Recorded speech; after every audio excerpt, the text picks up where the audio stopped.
શહેરના માંજલપુરમાં 2 દિવસ અગાઉ મ્યુનિસિપલ કાઉન્સિલર દ્વારા ગરબા આયોજન સ્થળે આયોજકોની મનમાનીનો વિરોધ કરનાર સામાજિક કાર્યકર પર કિન્નાખોરી રાખી ધક્કામુક્કી કરીને તેની સામે ખોટી ફરિયાદ કરાવી હોવાના આક્ષેપ ગરબા મેદાનમાં ગેરકાયદેસર રીતે ડ્રેનેજ લાઇન વરસાદી લાઇનમાં જોડી હોવાના તથા મેદાનની ફેન્સિંગ તોડી ગેટ બનાવવામાં આવ્યો હોવાની સામાજિક કાર્યકર દ્વારા વિરોધ કરવામાં આવ્યો હતો।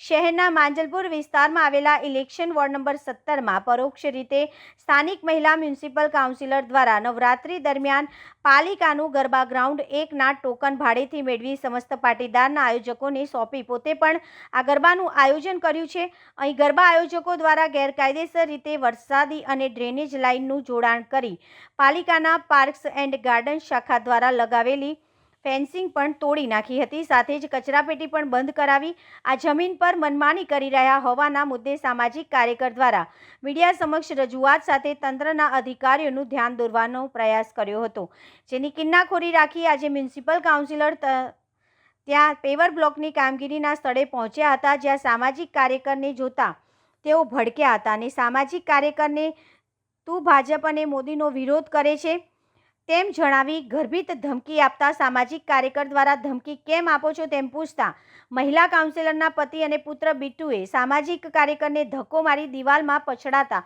સામાજિક કાર્યકર હાર્દિક દલવાડીએ 112 પોલીસ પીસીઆરની જાણ કરી માંજલપુર પોલીસ સ્ટેશનમાં અરજી લખાવી હતી, જેથી સામે મહિલા કાઉન્સિલર દ્વારા સોસાયટીમાં રહેતી મહિલાઓ સાથે માંજલપુર પોલીસ સ્ટેશનમાં પહોંચી હાર્દિક દલવાડી સામે છેડતીની ફરિયાદ નોંધાવી હોવાના આક્ષેપ સામાજિક કાર્યકર દ્વારા કરવામાં આવ્યા છે।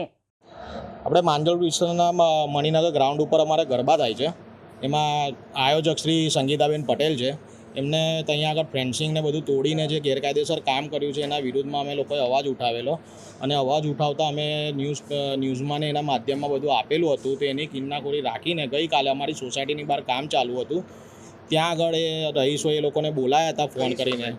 અમૃતનગર સોસાયટીમાં કામ ચાલુ હતું પેવર બ્લોકિંગનું, તો ત્યાં આગળના રહીશો એમને ફોન કરીને બોલાયા અને અમે લોકો ત્યાં રાત દિવસ બેસીએ છીએ।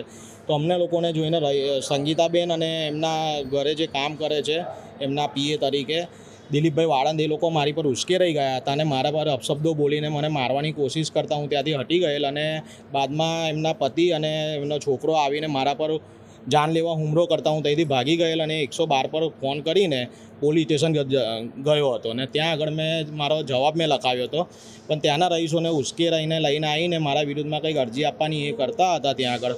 પણ શું થયું છે તો મને ખબર નથી, પણ અત્યારે હાલમાં જોતાં એવું ખબર પડી છે કે મારા ઘરે 2 પોલીસવાળા ખાનગીમાં કાલે આવ્યા હતા અને એમાં બાઇક ઉપર એક આગળ પોલીસવાળા હતા અને એની પાછળ સંગીતાબેનનો છોકરો બેસીને આવ્યો હતો। એ શું કરવા આવ્યા હતા એ મને ખબર નથી, પણ સંગીતાબેન પટેલ એમનું નામ છે અને એમના છોકરાને બિટ્ટુ પટેલના નામથી ઓળખે છે। એ પોલીસવાળાની બાઇકની પાછળ બેસીને આવ્યો હતો અને મારી બુલેટના અને ગાડીના ફોટા પાડીને ગયો છે।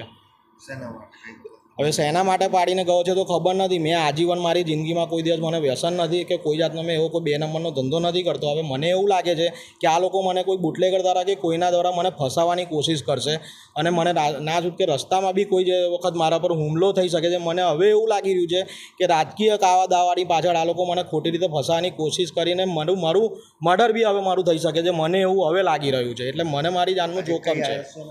હું અત્યારે હાલ કમિશનરને હું આ અરજી માટે આપવા આવ્યો છું કે પોલીસ સ્ટેશનનું જવાબ લખાવતો હોય મારા ઘરે પોલીસવાળાને લઈને જો આરોપી તરીકે એમનો છોકરાને પોલીસવાળા લઈને આવતા હોય તો મને એવું લાગ્યું છે કે પોલીસ નેતાઓને થાબડી રહી છે।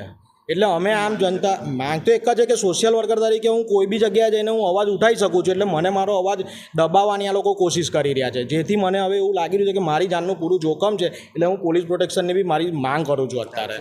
હાર્દિક દલવાડી, સામાજિક કાર્યકર્તા, માંજલપુર।